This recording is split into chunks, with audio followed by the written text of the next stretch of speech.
What do you mean? You took a project for 16 units and now you're at 43 through another acquisition and a zoning change? That's amazing. You created a lot of value. Yeah, that's true. We did. But yet, I still have a feeling of unfulfillment and not complete. Have you been thinking about buying your first rental property for some time, or do you already own a bunch of properties? Well, fellow investors, you found the right location to listen and learn from others' successes. Welcome to The Very Real Estate Effect with your host, Axel Mont-Saint-Jean. Hello, and welcome back to the Very Real Estate Effect podcast, a show dedicated to real estate investing right here in North America, sometimes in Quebec, sometimes in the US, but all over, because what joins us is the passion for real estate. Thank you for joining today. I wanted to give you a bit of an update on the big project in Saint-Jérôme, the development that we've been working on now for quite a while.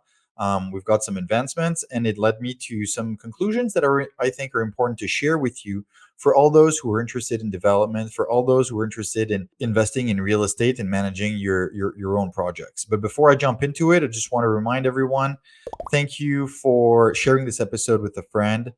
Follow, like, and share. Send us a message. We try to respond to absolutely everything we get. Thank you very much for doing so. So here it is. As you know, if it's your first time, we've acquired some land about 2 years ago to develop a 16 units. It was two separate lots. We put them together. We got our building permit in 2023. And then once we got our building permit, we learned that we could actually do a little bit more density, and the project could be a little enhanced. The zoning change, so we could add more floors. And then at the same time, our neighbor came to see us to say that she'd be interested in selling. And so by combining the two, we took the project from 16 units to 43. It's all great and dandy. It's just that you still need to get your approvals. And so we had to restart the process with in Quebec, it's called the PPC moi. So it's when you want to submit a project that doesn't correspond to zoning. So we went through all that. We submitted back in March. We got approved in May. Then we got the city council in June. And then we had the public consultation end of June. So now we're approved. And in August, we'll get our official resolution that approves the projects. Now, that's great news, by the way. It took a year and a half to get here. And we own all of the land. So now we have a fully approved project and we own the land. Now, I was having drinks with two real estate investors recently. And we had a whole conversation about this because they could actually be interested in perhaps coming in the project or buying it and all this. But one of the questions that came up, and that's what I want to share with you today. One of the questions was, what would you do differently? And what have you learned? And I'm going to start with what have I learned, because it jumped at me and I felt compelled to share it with you because you know how dedicated I am to sharing with you. So one of the things is that, you keep hearing, and I've kept saying, get out of your comfort zone, go explore, go try new things. It's good if you feel a little bit outside of your comfort zone because it means you're taking a chance on something new. That's great. Getting out of your comfort zone for different people means different things, which is fair. And so I kind of wanted to share for me and what had happened because I want you to be able to learn from it so you don't do my mistakes. Okay, that's the point of this podcast. And I got out of my comfort zone by I've done some optimizations and some 4 or 5 plexes. Then we jumped to building a 16 unit and the development. That was already a huge stepping stone. And I got out of my comfort zone at that point. And then it took about a year to get the permit. And so I learned the development process. I learned how to deal with the Ministry of Environment and la CNSST and the city and the architect and engineering and the whole enchilada. And I felt like I was already outside of my comfort zone. Now, last summer, when we got 2 and 2 together, that we could buy the land next door, that we could benefit from a zoning change, and we took the project, at the time I wasn't sure it was going to be 43 units, but around 40, 50. Maybe at that point, I should have stopped and I should have raised capital and brought someone more experienced on board. Now, thinking back, that's what I should have done. Now, I did step out of my comfort zone to do the 16 unit, and then I learned, and then I felt like I could do the 43. And I sincerely think I can.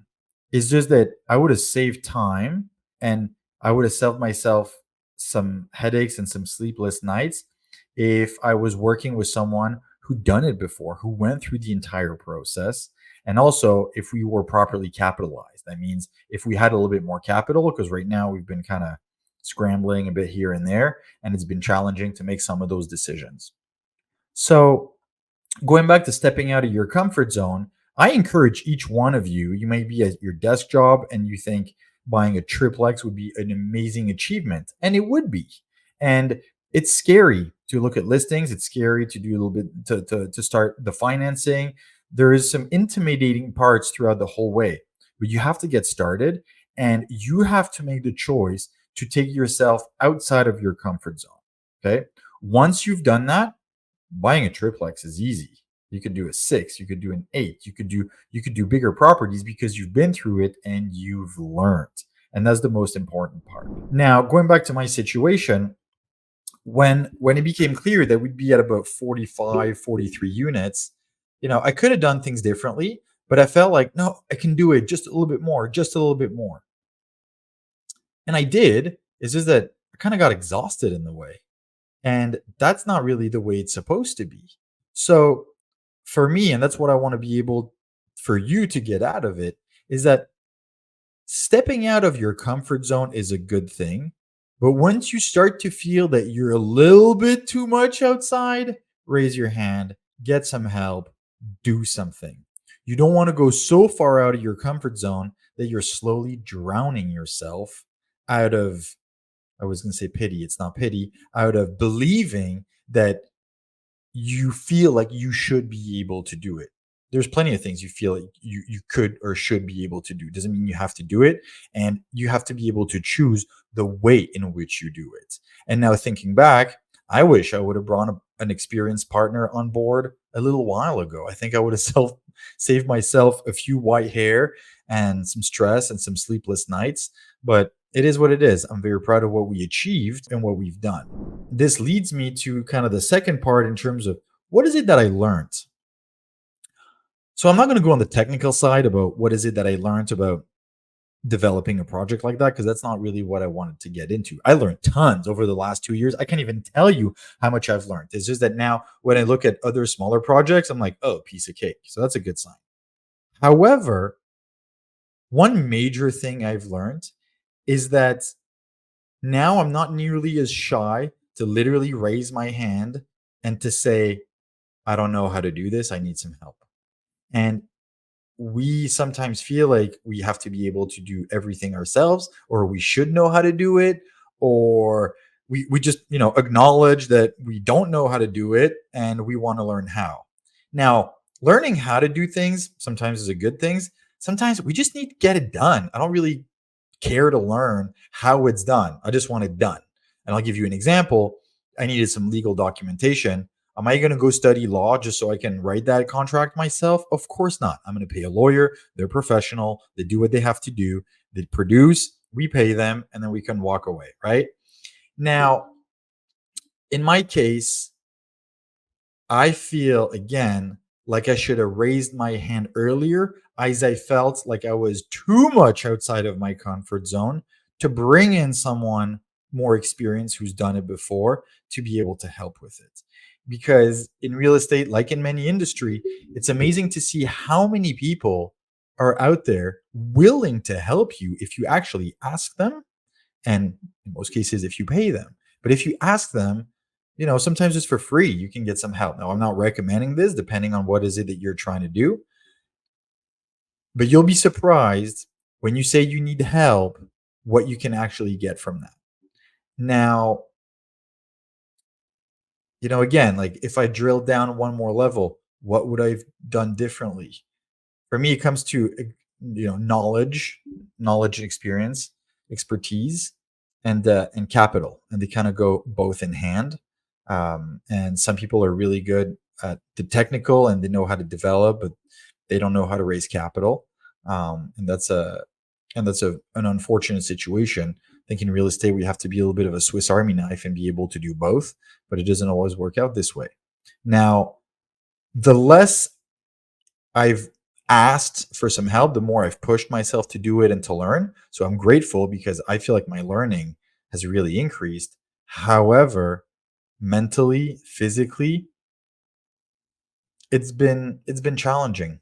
It's been challenging, and I also feel that because that project is so hard, I think I've been hard on myself, and I've been hard on it's been hard on my confidence, because then I feel like it's reflected on me of like, oh, I haven't done good enough of a job to make this work, when really it's the entire market right now that's challenging. Yeah, there's still some projects that work, and that's great, but most projects are difficult unless you're in the 100, 120 units and above. At least I'm hearing from other developers as well that, they're having issues too, whether it's a 24 units, a 50, 75. So the market is hard right now, and I've had to remind myself that it's not just me. It's not just because I've done a bad job. It's not just because I forgot something. It's because it's challenging and hard. And I've been trying to dissociate how I feel about the project versus what we've been able to achieve. Because sometimes I feel like I've gone nowhere. And then, in sharing the experience with others, it's like, what do you mean? You took a project for 16 units and now you're at 43 through another acquisition and a zoning change? That's amazing. You created a lot of value. Yeah, that's true. We did.